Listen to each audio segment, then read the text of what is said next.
ሰላም ተማሪዎች እንደምን አላችሁ? ደህና እንደምትሆኑ ተስፋ አደርጋለሁ። በዛሬው ርዕሳችን የምናየው የዛሬው ክፍለ ጊዜያችን የ10 ረቢ የሚል ይሆናል። የምዕራፍ 3 የመጨረሻው ክፍላችን ነው። የ10 ረቢ የሚለውን አሳያችኋለሁ ማለት ነው። ከዛ በፊት ግን እስቲ ከዚህ በፊት የተማርናቸውን ካሁን በፊት ያለውን ክፍለ ጊዜ እከልስላችኋለሁ። ምን ነበር ካሁን በፊት ያየነው ክፍለ ጊዜ? ክፍልፋዮችን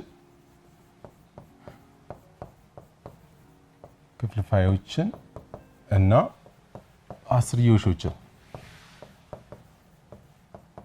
አስርዮሾችን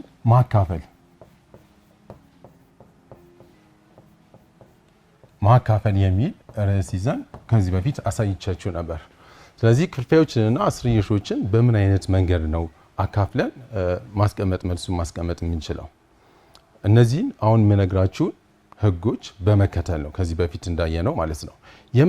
የመጀመሪያው ድብልቅ ቁጥር ካለ ድብልቅ ቁጥሮችን ወደ ክፍልፋይ መቀየር ይሆናል። በሁለተኛ ደረጃ ደግሞ አስርዮሾች ሲሰጡን አስርዮሹንም ወደ ክፍልፋይ እንቀይረዋለን ማለት ነው። ከዛ ድብልቅ ቁጥር ካለን ወደ ክፍልፋይ፣ አስርዮሽ ካለንም ወደ ክፍልፋይ እንቀይረዋለን እና ተካፋይና አካፋይ ይኖረናል ማለት ነው። ከዛ የማካፈል ምልክቱን ወደ ማባዛት እንቀይረዋለን። ወደ ማባዛት ስንቀይረው አካፋዩን ገልብጠን ይሆናል ማለት ነው። አካፋዩን ገለብጠውና ወደ ማባዛት እንቀይረዋለን ማለት ነው። እስቲ በአንድ ምሳሌ እንጠቅልለው ይሄንን። ለምሳሌ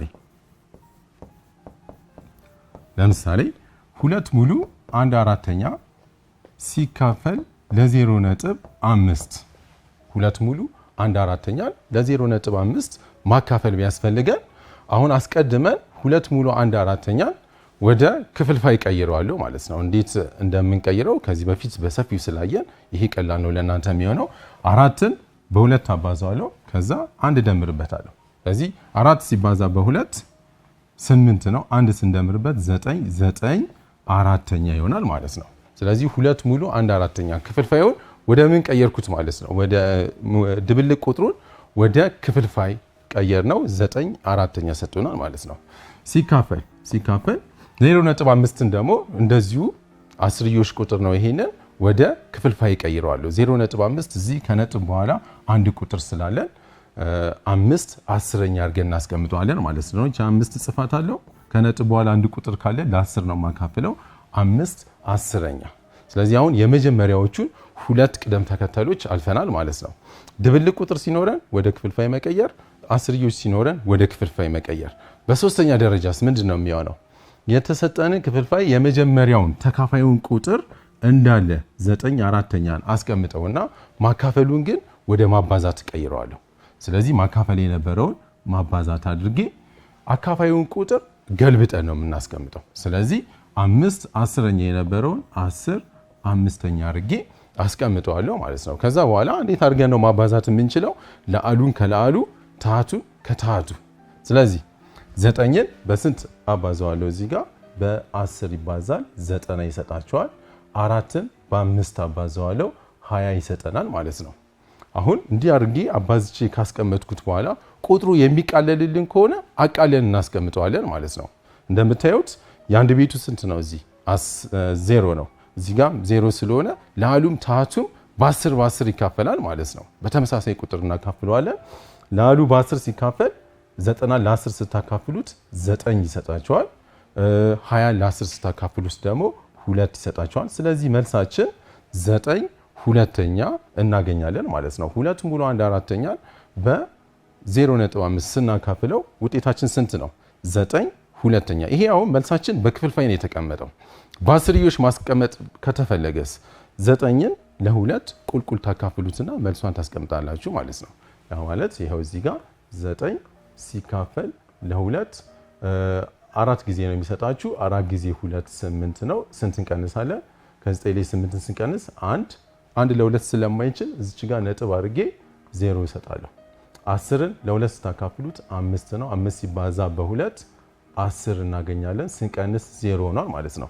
ስለዚህ 9/2 ወደ አስርዮሽ ስንቀይረው 4.5 ሰጥቶናል ማለት ነው። አሁን መልሳችንን በክፍልፋይ ማስቀመጥ እንችላለን፣ መልሳችንን በአስርዮሽ ማስቀመጥ እንችላለን ማለት ነው። በሁለቱም አይነት መንገድ ማስቀመጥ እንችላለን። በእንደዚህ አይነት መንገድ ክፍልፋዮችንና አስርዮሾችን ማካፈል እንችላለን ማለት ነው። ይሄ ከዚህ በፊት የተማርነው ትምህርታችን ነው የሚሆነው። የዛሬው ርዕሳችን ምንድነው? የዛሬው ርዕሳችን የአስር ረቢ ነው። የምዕራፍ 3 የመጨረሻው ክፍላችን ነው የሚሆነው ማለት ነው። የአስር ረቢ ማለት ምን ማለት ነው? አንድን ቁጥር በአስር ረቢ ገልጸነዋል ስንል፣ በአስር ረቢ ብዜት ገልጸነዋል ስንል ምን ማለታችን ነው? መጀመሪያ የእሱን ትርጓሜ እናያለን። የአንድ ሙሉ ቁጥር በአስር ረቢ ብዜት ተጽፏል የምንለው ቁጥሩ አንድና ከአንድ የበለጠ ነገር ግን ከ10 ያነሰ ሲሆንና በ10 ርቢ ቁጥሮች ስናባዛቸው የምናገኘው ውጤት የ10 ርቢ ቁጥር ብለን እንጠራዋለን። ስለዚህ ምን እናደርጋለን? ቁጥሩን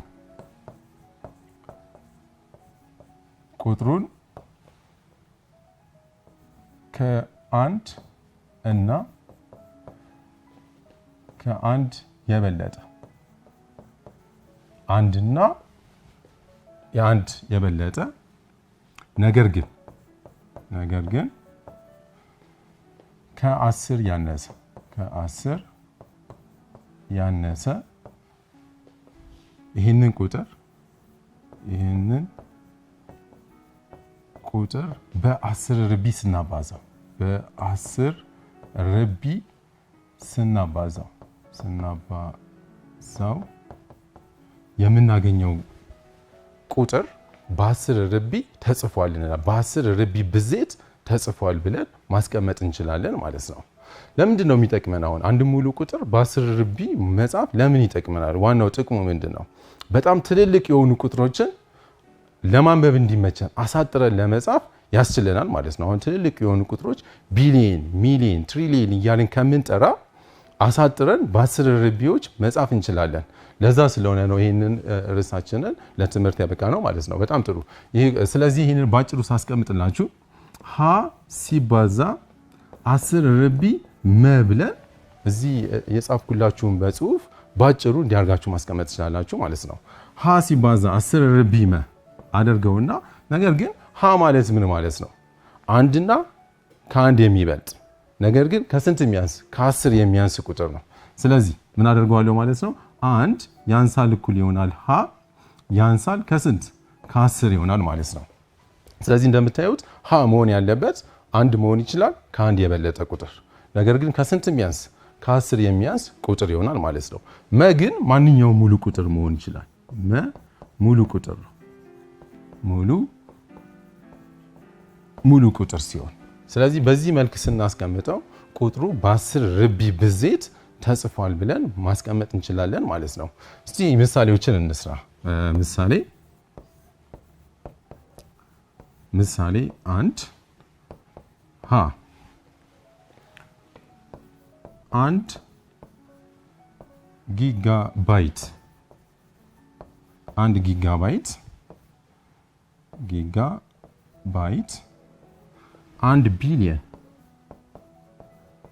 1 ቢሊየን 1 ቢሊየን ባይት ነው።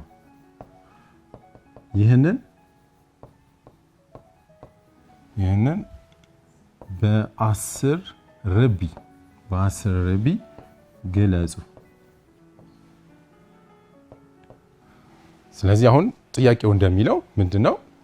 1 ጊጋባይት 1 ቢሊየን ባይት መሆኑ ተገልጾላቸዋል።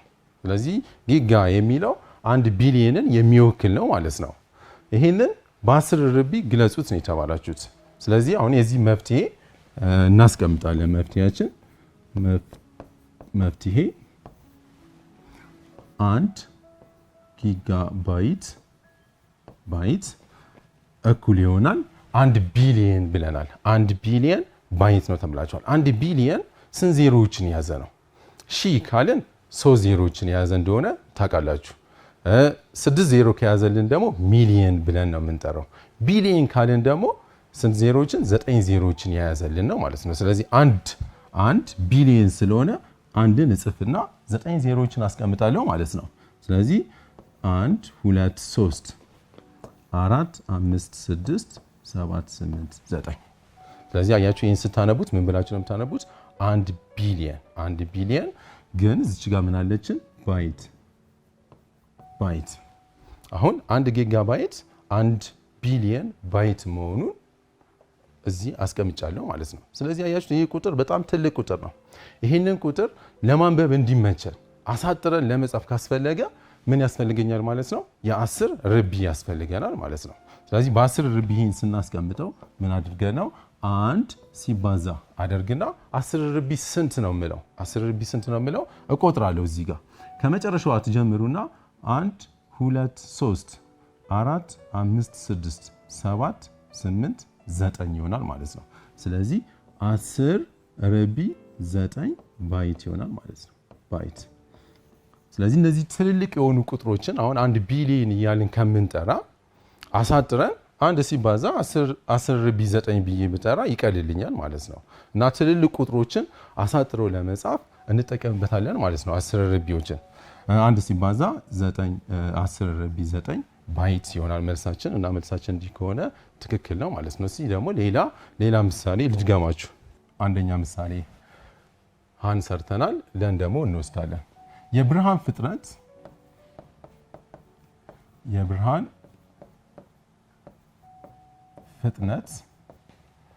በአንድ ሴኮንድ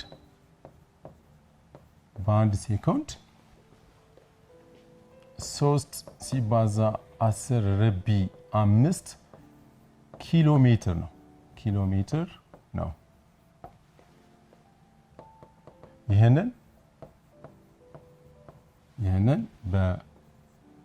በመቁጠሪያ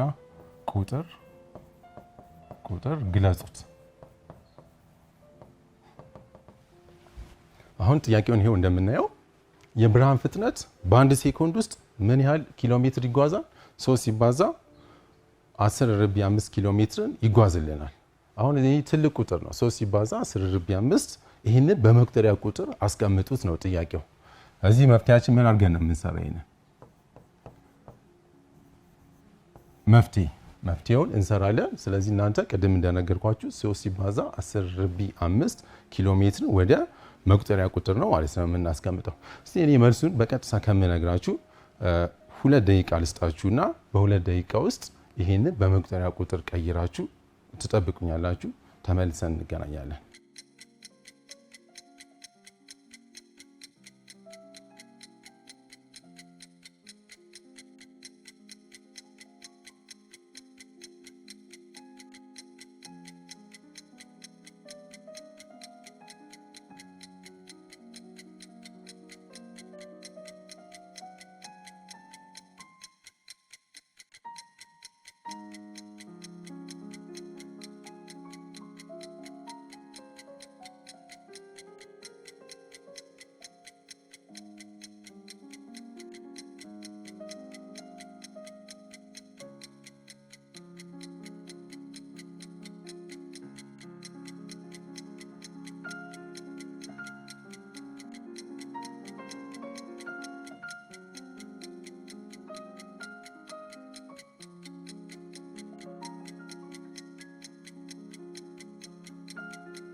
እንደሞከራችሁት ተስፋ አደርጋለሁ። እስቲ ይሄንን የተሰጠንን ቁጥር 3 ሲባዛ 10 ርቢ 5 ኪሎ ሜትሩን ወደ ምንድነው የምንቀይረው? ወደ መቁጠሪያ ቁጥር ነው የምንቀይረው።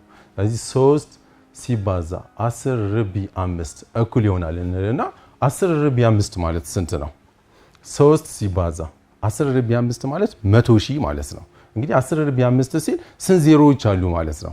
5 ዜሮዎች አሉ እንደማለት ነው። ስለዚህ 100 አደርግና 3 ዜሮ ከጨመርኩ ይሄው እንደምታዩት 5 ዜሮዎች ይኖሩኛል ማለት ነው። 100 ሺህ ነው ማለት ነው።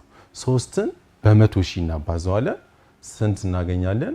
300 ሺህ ይሆናል ማለት ነው። ስለዚህ የብርሃን ፍጥነት በአንድ ሴኮንድ ውስጥ ምን ያህል ኪሎ ሜትር ነው ማለት ነው የሚጓዘው? 300 ሺህ ኪሎ ሜትር ይጓዝልናል ማለት ነው። 300 ሺህ ማለት እንችላለን ወይም ደግሞ 3 ሲባዛ 10 ርቢ 5 ብለን በ10 ርቢ ብዜት መጻፍና ማስቀመጥ እንችላለን ማለት ነው። እዚህ ጋር ኪሎ ሜትር እንዳለ እንዳትረሱ። ኪሎ ሜትር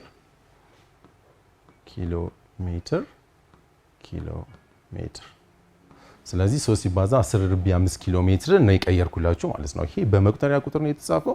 ይሄ ደግሞ በ10 ርቢ ብዜት ነው የተጻፈልን ማለት ነው። በጣም ጥሩ።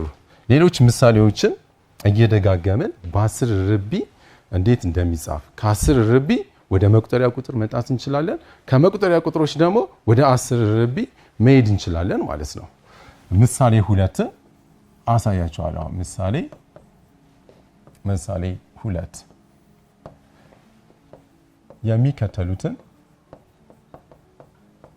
የሚከተሉትን ሙሉ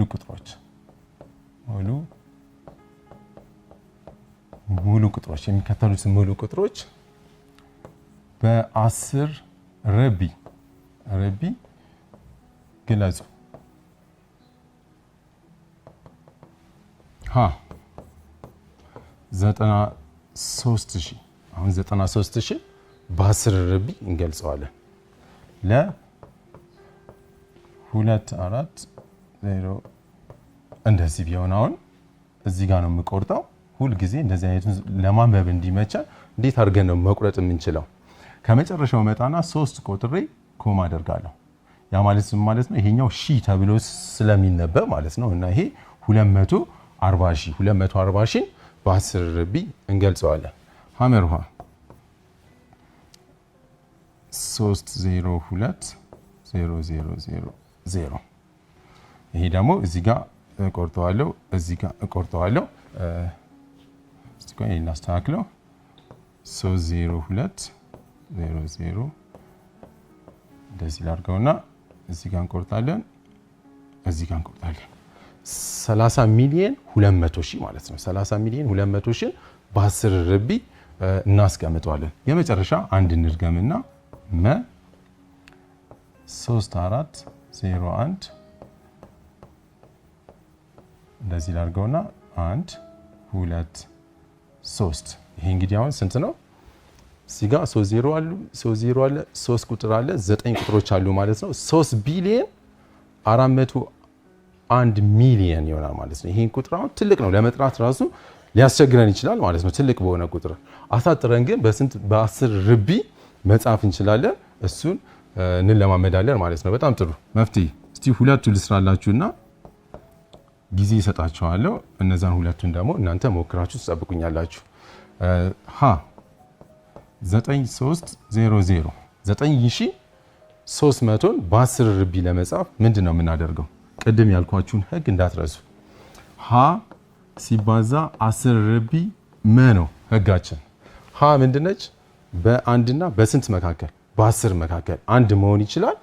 በአንድና በ10 መካከል ያለ ቁጥር ነው ማለት ነው። ጥሩ። ስለዚህ በ10 እና በአንድ መካከል ያለ ቁጥር እንዲሆንልን ከተፈለገ ነጥቧን የቱ ጋር ነው ማስቀመጥ ያለብኝ? በ9 እና በ3 መካከል ነው ማለት ነው ማስቀመጥ ያለብን። ስለዚህ ከዚህ ጀምሩና እንቆጥራለን ወደኋላ ማለት ነው። 1 2 3 9.3 አደርገዋለሁ። እነዚህ ዜሮች ቢጻፉም ባይጻፉም ለውጥ ስለሌለው ተዋቸዋለሁ። ስለዚህ ስንት ነው የቆጠርኩት? 1 2 3 ያ ማለት ነው 10 ርቢ 3 ነው ማለት ነው። ስለዚህ 9300 በ10 ርቢ ብዜት ስንጽፈው 9.3 ሲባዛ 10 ርቢ 3 ይሆናል ማለት ነው። 10 ርቢ 3 ይሆናል። ከህጋችን ጋር የሚጣረስ ነገር የለውም። ትክክል ነው ማለት ነው። 9.3 ከ10 ያነሰ ቁጥር ነው፣ ከአንድ የሚበልጥ ቁጥር ነው። አንድና ከአንድ የሚበልጥ ቁጥር ነው። ትክክል ነው።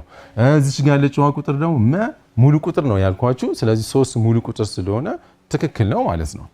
9.3 ሲባዛ 10 ርቢ 3 መልሳችን ይሆናል። እሺ ጥሩ። ለን ደግሞ እንስራው እስቲ 240 ሺህ በ10 ርቢ ስናስቀምጠው ምን አድርገን እናስቀምጠዋለን? ቅድም እንደነገርኳችሁ ይሄው እዚህ ጋር ወደ ኋላ እየቆጠርኩት እሄዳለሁ። 1 2 3 4 5 ቁጥሯ እዚች ጋር በ2 እና በ4 መካከል ነው መሆን ያለበት፣ በ1 እና በ10 መካከል እንዲሆንልኝ ማለት ነው። ስለዚህ 2.4 ሲባዛ አድርጌ 10 ርቢ ስንት ነው የማደርገው? እቆጥራለሁ እዚሁ 1 2 3 4 5 ስለዚህ 10 ርቢ 5 ይሆናል ማለት ነው። እና 240 ሺህ በ10 ርቢ ብዜት ስንጽፈው 2.4 ሲባዛ 10 ርቢ 5 ይሆናል ማለት ነው። በጣም ጥሩ። እስቲ እነዚህን ሁለቱን ደግሞ አንዳንድ ደቂቃ 2 ደቂቃ ልስጣችሁና የተሰጣችሁን ቁጥር በ10 ርቢ ብዜት ትጽፋላችሁ ማለት ነው። ተመልሰን እንገናኛለን።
በጣም ጥሩ።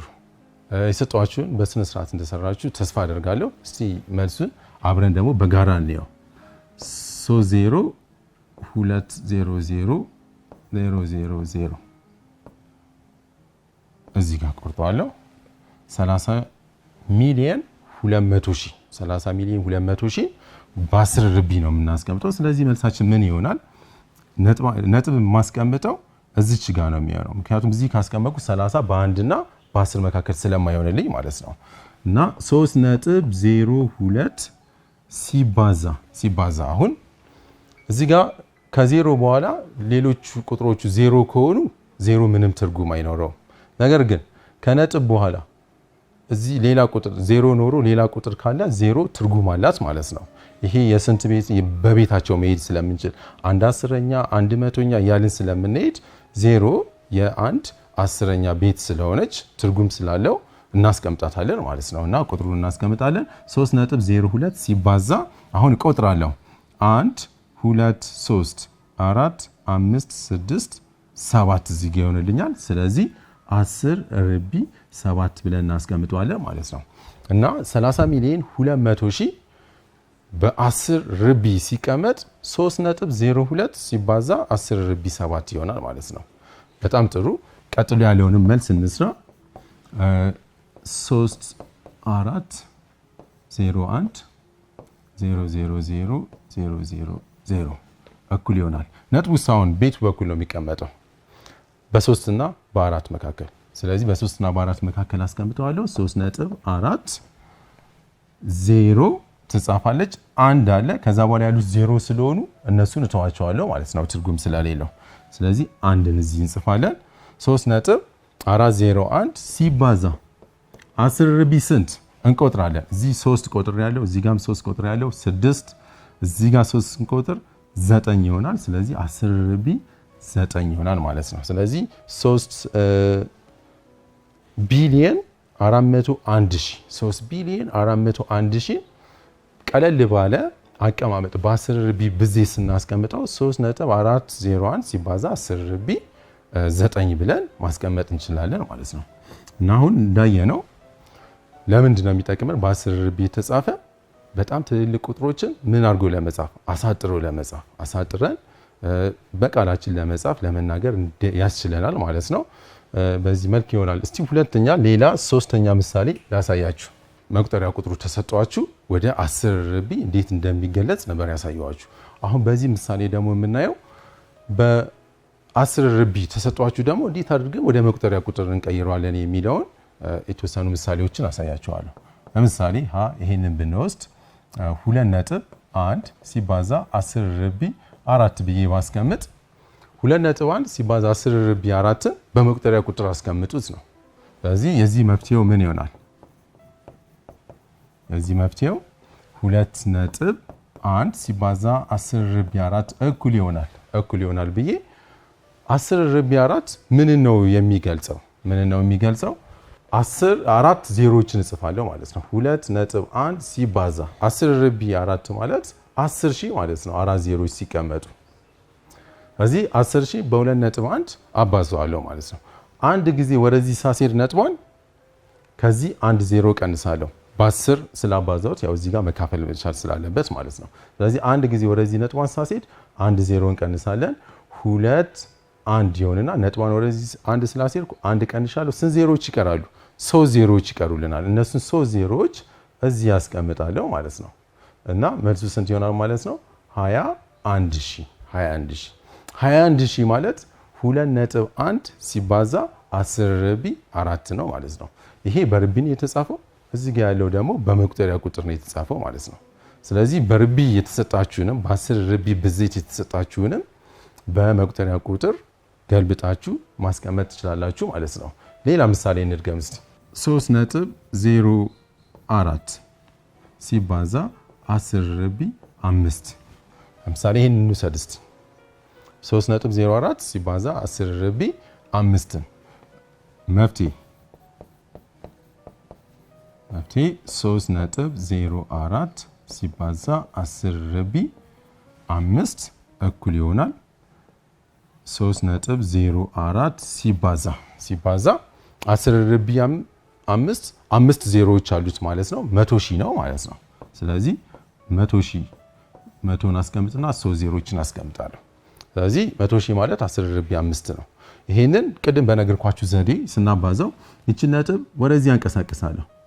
1 2 ሳንቀሳቀስ እዚህ ጋር 2 ዜሮዎችን እሰርዛለሁ ማለት ነው። ስንት ዜሮዎች ይቀሩናል? 2 ዜሮዎችን ሳጠፋ 3 ዜሮዎች ይቀሩኛል። ስለዚህ 304 አደርግና 2 ዜሮዎች ጠፍተዋል፣ 3 ዜሮዎች ይቀራሉ። እነሱን 3 ዜሮዎች እዚህ ያስቀምጣለሁ ማለት ነው። ከዛ 304,000 መልሳችን ይሆናል ማለት ነው። 304,000 መቁጠሪያ ቁጥር ነው። 3.04 ሲባዛ 10 ርቢ 5 ደግሞ በ10 ርቢ ብዜት የተገለጸ ነው ማለት ነው። ሁለቱም ተመሳሳዮች ናቸው። ይሄ በ10 ርቢ መገለጹ ነው። ይሄ ደግሞ በመቁጠሪያ ቁጥር መጻፉ ነው ማለት ነው። ልዩነቱ እሱ ነው። ግን ሁለቱም ተመሳሳይ የሆኑ ቁጥሮች ናቸው። ጥሩ። አሁን የቤት ስራ ልስጣችሁ።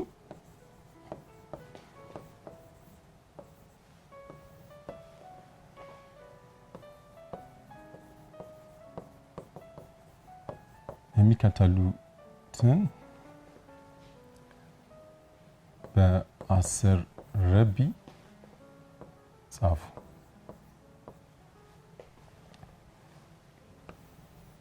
አንደኛ እሺ ሀ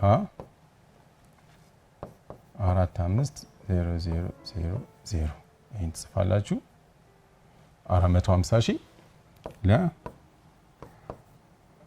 341,000 እዚህ ጋር 34,100,000 በ10 ርቢ ታስቀምጣላችሁ። ሁለተኛ ጥያቄ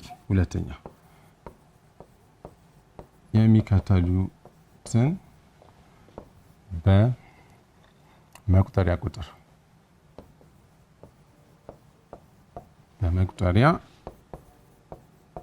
ቁጥር አስቀምጡ።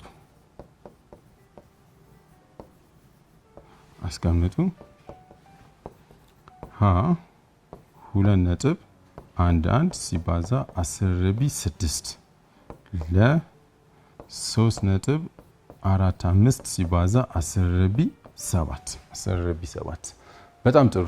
በዛሬው ክፍለ ጊዜያችን ምንድን ያየነው የ10 ርቢን አይተናል። የ10 ርቢ። ስለዚህ አንድ ሙሉ ቁጥር በ10 ርቢ ብዜት ተጽፏል የምንለው መቼ ነው? ቁጥሩ ከአንድ ሲበልጥና ከ10 ሲያንስ ነገር ግን አንድ መሆን ይችላል። ስለዚህ በአንድና በ10 መካከል ያለ ቁጥር ሲሆን እና ደግሞ በ10 ርቢ ስናባዛው በ10 ርቢ ብዜት ተጽፏል እንላለን ማለት ነው። ስለዚህ የተሰጠን ቁጥር በ10 ርቢ ተሰጧችሁ ወደ መቁጠሪያ ቁጥር ማንጣት ትችላላችሁ። ወይም ደግሞ መቁጠሪያ ቁጥሩ ተሰጧችሁ ደግሞ በ10 ርቢ ብዜት መጻፍ እንደምንችል በዛሬው ክፍለ ጊዜያችን አይተናል። በቀጣይ ክፍለ ጊዜ በሌላ ርዕስ እንመጣለን። እስከዛው ድረስ ሰላም ዋሉ።